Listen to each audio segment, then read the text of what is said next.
Ask Uncle Tino Volume 4, and it's been a while that I've done one of these because barely any of you fucking watched them, but I thought I would do one for the loyal few, and I'm also like pretty behind on my filming schedule because the last month has just been manic. I'll give a wee update on that at the end, but I thought I'll do one for the loyal few, get some questions answered. And if enough of you watch this one and like it, then I will do another one sooner rather than later, but we'll probably need a few more questions to be asked because we've only got 5 today, but quality over quantity and all that. How can I get a 10 kilo weighted pull-up? I see all your clients using mega weight. And yes, a lot of my clients do use mega weight on pull-ups, and it's one of my party PCs, and I've had guys like doing, I think 65 kilo is the record, and I've had people past the 50, 40, 30 kilo barriers just pretty much like normal now. So if you're not being able to do a 10 kilo pull up yet, then I imagine that you're probably not repping body weight particularly comfy. So what I would be doing is I'd be stripping it right back and I would be going on close grip lat pull downs. It is the exact same movement except one of them you are pulling the weight down, the other one you're pulling the weight up. That's a push up. And build up some volume on these, and you need to be getting at least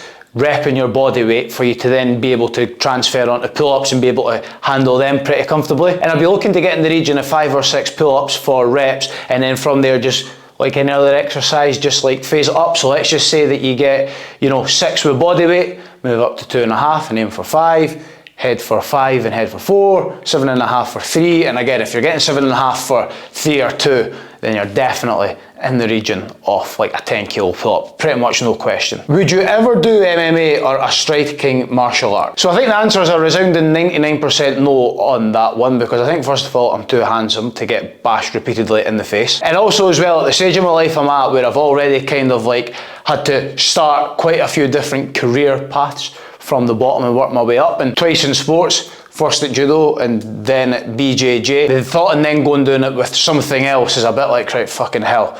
It's going to take a long time to go from the start to the top, and I just don't think I've got the mental wherewithal to do that. But I never say never and all that, and you never know, I might end up dabbling in it, and even if I just kind of had a few fights just to kind of say that I've done it, but I would certainly never be doing it as well, I'm not going to say a career path, because technically jiu-jitsu is not a career path, but obviously I do that pretty seriously, so I wouldn't be at the level that I'm doing jiu-jitsu, and then obviously not at the level that I'm doing my work and my coaching and my business. And in case you're wondering, I think my striking experience entails going with my dad once down to the boxing gym when I was like 8 during the school holidays, when he used to just go down and do like stuff on the pads for a little bit of fitness. And then just before COVID, I went with another mate who started doing sort of MMA, Muay Thai, and I went along to a pad session with him, and that's about it. Is benching 3 times a week too much? So I would say doing any exercise 3 times a week is very much on the edge of doing too much, and I think what you're better doing is, if you are wanting to target a specific lift,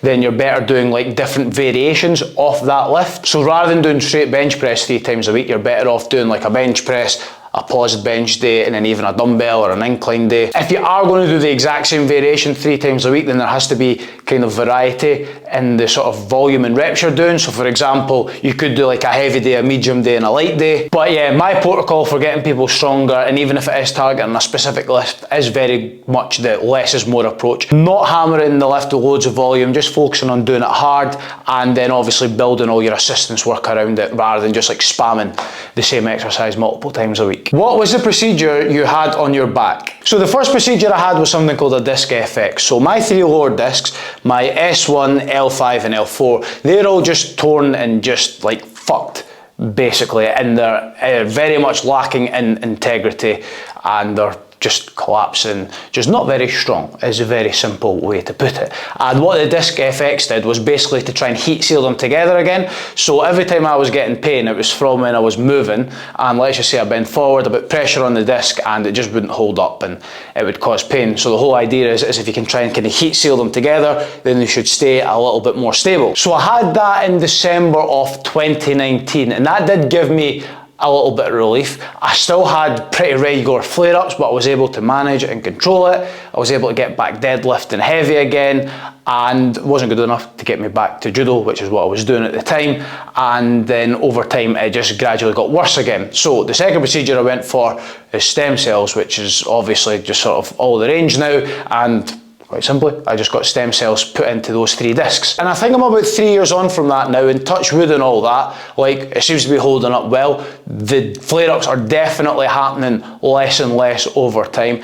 I'm not quite lifting as heavy as I used to, just because I'm doing more training on the mat, and because jiu-jitsu is a bit different to judo, there's not as much impact, and it's obviously a lot more ground based, so there's a lot less explosive movements and torque and stuff like that. It's holding up pretty well. So probably at some point I'd be looking to, financially dependent of course, I'd be looking to maybe get another batch of stem cells in to see if they can just basically make them hold up even better, because they do kind of say that after you kind of hit 35, the actual potency of your stem cells does drip drastically. Try and say that 3 times fast. But yeah, up till now it's the disc FX and the stem cells that I've had done, and if you are somebody that suffers from back pain, or you're maybe on the cusp of getting some sort of procedure and you just want a bit of advice, then door's always open. Feel free to drop me a message. And lastly, favourite food. So it's a bit of a toss-up between this, because I would say that my favourite meal, I would always have said pizza, but I'm kind of, now that I'm a wee bit older, grown up a wee bit,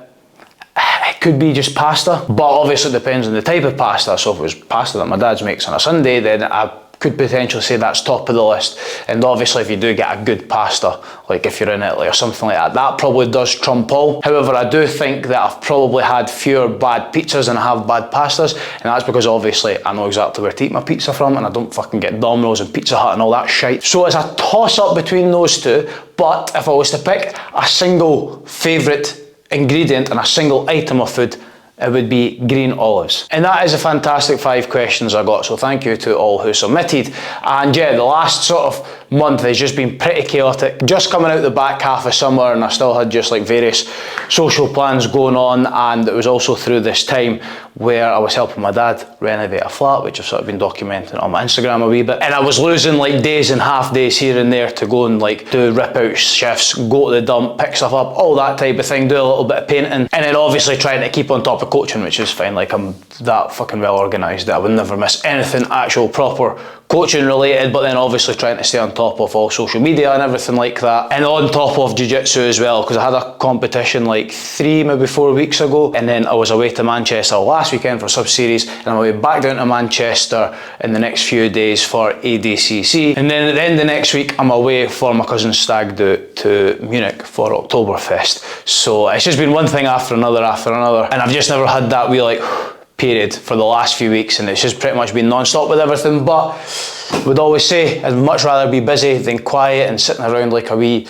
virgin, gimpy, unemployed loser with no pals. So yeah, it's been kind of hard to keep on top of everything, but that's probably because I always look to kind of do the most of everything, i.e. make sure I'm posting good content twice a day on Instagram, sending out 2 emails a week to my email list. And by the way, if you're not on my email list and getting all that carnage, make sure you follow that link in the description and get signed onto it. Obviously still making sure I'm putting out at least 1 YouTube video a week, sometimes 2, and then obviously making sure that I'm making all my training sessions, both lifting and jiu-jitsu. And something that I always struggle with is when I kind of have those standards set, like I'm very much on that hedonic treadmill, and I find it hard to kind of get off it. And it's like when I do something that's like my new normal, and that's what I now expect, rather than being like, oh, this is just a temporary like kind of thing you're doing at a high level and it can drop back down to normal.